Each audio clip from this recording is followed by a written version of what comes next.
연불 할 때 연불의 전체적인 이해를 가지고 하는 거하고 그냥 연불하는 거하고는 차이가 좀 많이 있지 않겠습니까? 그게 쉽게 말하자면 저는 이렇게 두 가지로 생각해요. 하나는 그냥 보통 연불을 하는 것이고, 두 번째 연불은 자성불이 직접 깨워서 그가 직접 연불하는 연불, 이 두 가지로 나눠볼 수가 있어요. 그래서 그걸 또 다른 말로 하면 이런 것이 되잖아요. 이 비행기가 이륙을 할 때 조종사가 조종관을 잡고 언제 탁 올리고 뭐 이런 게 있을 것입니다. 랜딩 기아를 적고 뭐 이런 게 있겠죠. 그러고 나서 고도에 딱 진입해가지고 똑바로만 가야 되잖아요. 미국 간다면 또 미국 쪽으로 똑바로만 가면 되잖아요. 그러면 자동 항법 장치를 딱 켜요. 그 다음엔 조종석에 있을 필요도 없어요. 10시간이나 똑바로 가야 되는 거니까. 자동 항법자 지키고 커피도 마시고 뭐 딴 일 보기도 하고 얘기도 하고 뭐 그래도 된다는 것입니다. 그거와 연불과 굉장히 비슷한 점이 있어요. 이렇게 얘기하면 좀 이해가 덜 될 것 같나요? 그렇다면 자동차 운전할 때 운전도 그렇잖아요. 운전을 처음 배워서 운전할 때 야, 운전 똑바로 해야지. 야, 오른쪽으로 길이 삐뚤어졌다. 그러면 핸들을 오른쪽으로 틀어야지. 야, 언덕이다. 엑셀을 밟아야지. 앞에 요철 부위가 있다. 그러면 브레이크 밟아야지. 뭐 이렇게 하잖아요. 그렇지만 우리가 운전이 완전 숙달이 됐어요. 한 3년 이상 하면 그렇게 되잖아요. 옛날에 제가 처음에 운전을 배울 때는 이 기아를 넣어야 됐어요. 그러면 이렇게 클러치를 밟고 기아를 놓고 뭐 이런 데 있어서 아주 운전에 묘미가 있었는데, 요새는 자동 기아니까 뭐 그런 게 없으니 운전 묘미가 좀 덜한 건 있습니다. 기술이 이건 굉장히 필요해요. 자, 클러치를 잘 띄면서 엥 하면 좀 가속을 붙일 수도 있고 뭐 그런 적도 있고, 그런데 하여튼 그런 모든 것이 저절로 일어납니다. 나중에 숙달이 되니까. 내가 굳이 뭐 한다 소리 생각을 안 해요. 연불도 똑같아가지고 연불이 어느 단계에 가서 완전히 익숙해가지고 숙달이 돼서 나도 모르게 돌아가는 상태에 가면 언젠가 자동 항법 장치를 탁 킨 것처럼, 그러려면 어떻게 해야 되느냐? 일상적인 세속적인 걸 싹 잊어버려야 돼요. 그게 중요한 것입니다. 자, 그러면 그게 쉬운 것 같지만 사실 쉬운 게 아닙니다. 그렇지 않습니까? 우리는 항상 뭔가를 집중하려면 뭐가 떠오르고, 뭐 사업가, 우리 거래처가 떠오르고, 사업을 어떻게 해야 되는지 떠오르고, 뭐 이런 이 생각, 굉장히 많은 생각이 떠오르잖아요.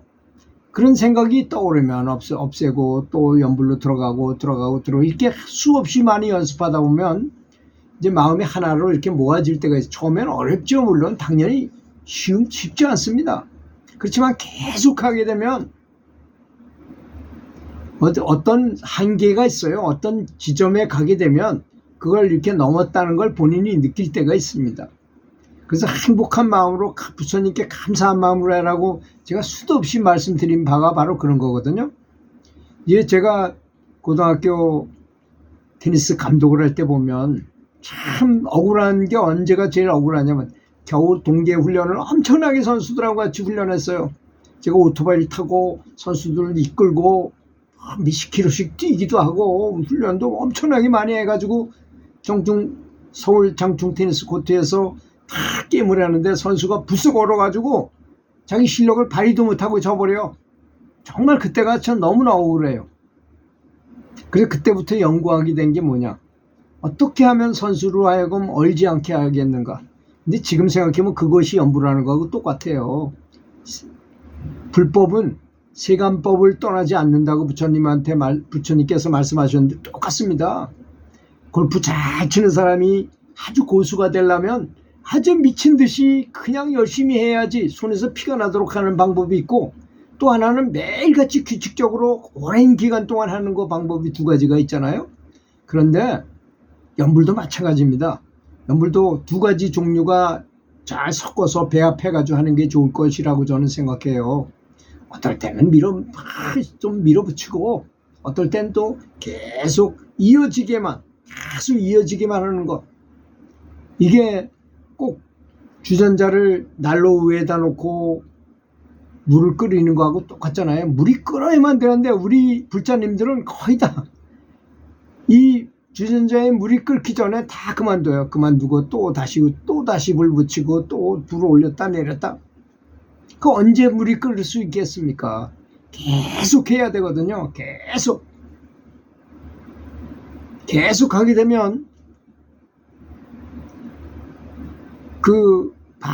그간에 굉장히 많은 고통, 고난, 여러 가지 사연이 많아요. 사실 그 중간에.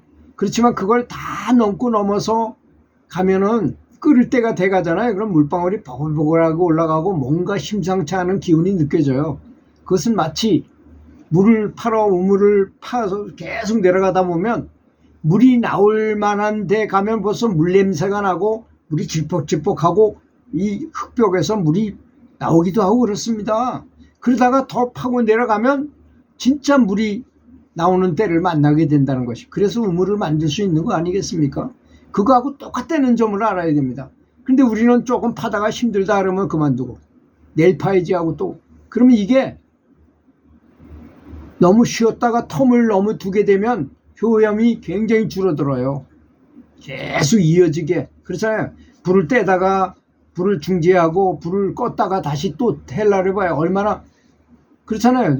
저기 에어컨도 껐다가 다시 키면 3시간 이내에 키지 다시 켜야 될 것 같으면 그냥 켜놓는 게 더 낫다는 말이 할 정도로 이 처음에 이 부팅시킬 때 굉장히 전기를 많이 소모한다는 얘기하고 똑같은 것입니다. 연불도 비슷해요. 세간법이 곧 불법이기 때문에 그런 것입니다. 그런데 언젠가 연불을 하다가 나는 연불을 할 생각도 안 했는데 저절로 연불이 될 때가 있어요. 자성불이 깨어나서 그가 직접 연불을 할 때가 있어요. 그걸 우리는 삼매라고 말합니다. 그런 때가 저절로 돌아가요. 저절로 돌아가는 때가 옵니다. 그래서 어떤 신통을 하는 사람들은 뭐가 있다, 뭐가 보인다, 어쩐다 떠들지만 다른 무엇보다도 연불 삼매에 들어가면 한 방에 몇십 겁의 업장이 다 녹아버릴 수 있어요. 아무리 뭔가 신통이 많고 해봐야 무슨 소용이 있습니까? 죽으면 다 그만인데. 그렇지만 우리가 모은 이 삼매의 빛, 공덕, 이것은 영원히 없어지지 않고 극락을 가게 하고, 아니 극락도 맨 밑에 하품화생에 가서 상품 상생까지 가는데 몇천 년이 걸릴지도 몰라요. 왜 높은 단계로 가는 게 좋잖아요. 그렇게 열심히 해서 삼매가 관건이라는 점, 연불은 삼매에 드는 것이 꽃이다, 이렇게 생각을 해야 될 것입니다. 들어주셔서 감사합니다.